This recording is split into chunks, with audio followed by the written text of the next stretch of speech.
क्या बाबर आजम का T20 career इख्तिताम की तरफ जा रहा है? हालात और वाकई तो कुछ ज्यादा ही इसके हक में नजर नहीं आ रहे।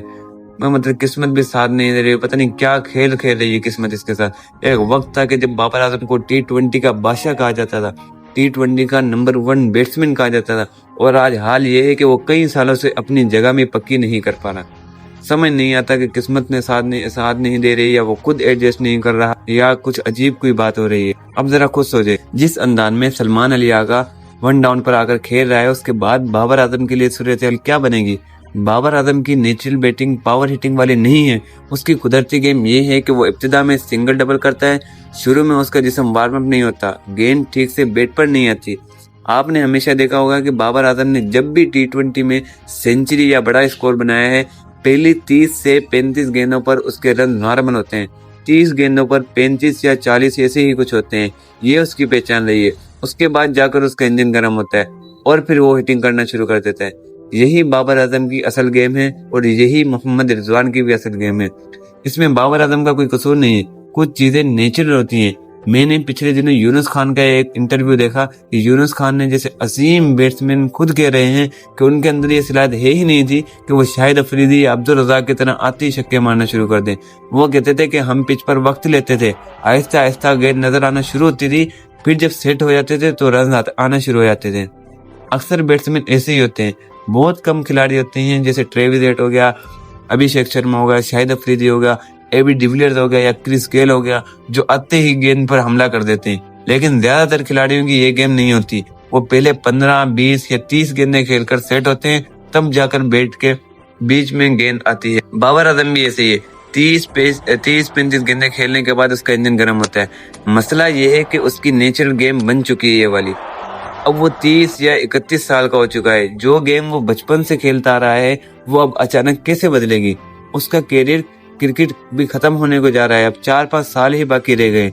ये सब कोचिंग का भी नतीजा होता है। जिस तरह के कोचिंग होंगे, खिलाड़ी भी उसी तरह तैयार होते हैं। बाबर आजम और रिजवान को जिस तरह अंदाज में ट्रेन किया गया है, वो उसी तरह बैट्समैन बने हैं। शाहिद अफरीदी जब शुरू में हिटिंग करता था तो लोग उसे पागल कहते थे। हेड बॉय बना के रखा था, बार बार जहन में ये दबाए रखा था। खिलाड़ी बड़ा वो होता है जो शुरू में आके मोहतात खेले, उसके बाद जाके पावर हिटिंग शुरू करे। आज का मॉडर्न क्रिकेट बिल्कुल बदल चुका है। 10 ओवर में 150 रन बन रहे हैं, 20 ओवर में 300 के करीब स्कोर बन रहे हैं। ये वो गेम है जो बाबर आजम के अंदर बिल्कुल नहीं है। पहले बाबर आजम ओपनर था, पावर प्ले में सिर्फ 2 फील्डर बाहर होते थे, चौके मारना आसान होता था। इसी तरह का इसका गुजारा चल जाता था। फिर जब शाहीन शाह अफरीदी कप्तान बना तो साहिम अयूब और रिजवान को ओपनर बनाया गया, और बाबर आजम को पहली बार 1 डाउन पर खिलाया गया था। बाबर आजम ने अपनी जगह कुर्बान की थी, और रिजवान ने भी यही कहा था कि ये इसने कुर्बानी दी है बाबर आजम ने। आज देखे साहिम अयूब क्या कर रहा है, शुरू से ही मारदार शुरू कर देता है, क्योंकि वो उस तर्ज का खिलाड़ी ही है। बाबर आजम और रिजवान को ओपनिंग से इसलिए हटाया गया था कि वो पावर प्ले को पूरी तरह से इस्तेमाल नहीं कर पाते। अब मसला ये है कि सलमान अली अगर 1 डाउन पर आकर छा गया। श्रीलंका के खिलाफ 12 गेंदों पर 45 रन के बाद अब वो 1 डाउन पर फिक्स हो चुका है। उसके बाद बाबर आजम को चौथे नंबर पर भेजा जा रहा है। सवाल बड़ा ये है कि क्या बाबर आजम T20 में चौथे नंबर पर सरवाइव कर पाएगा या नहीं। 1 डाउन पर फिर भी बात बन जाती थी, क्योंकि अक्सर पावर प्ले में विकेट गिर जाती है, लेकिन चौथे नंबर पर पावर प्ले खत्म ही हो चुका होता है। अब अगर 10 ओवर तक 2 विकेट ना गिरी हूं तो बाबर आजम को आते ही तेज खेलना पड़ेगा और आखिर में फिनिश भी करना पड़ेगा। क्या बाबर आजम वो पावर हिटिंग कर पाएगा आखिरी ओवर्स के अंदर? क्या मैच खत्म कर सकेगा? यही सबसे बड़ा सवाल है। इन हालात को देखकर ऐसा लगता है कि शायद T20 में बाबर आजम के लिए आगे आने वाले दिन मुश्किल हो सके।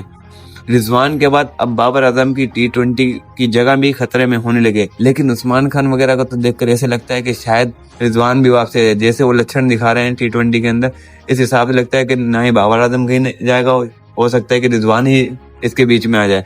अब सवाल ये कि क्या बाबर आजम को 1 डाउन पर ही रखना चाहिए, सलमान आगा को चौथे नंबर पर आना चाहिए या नहीं, या फिर सलमान आगा जहां खेल रहा है वहीं ठीक है और बाबर आजम चौथे नंबर पर खुद एडजस्ट कर लेगा या नहीं कर पाएगा?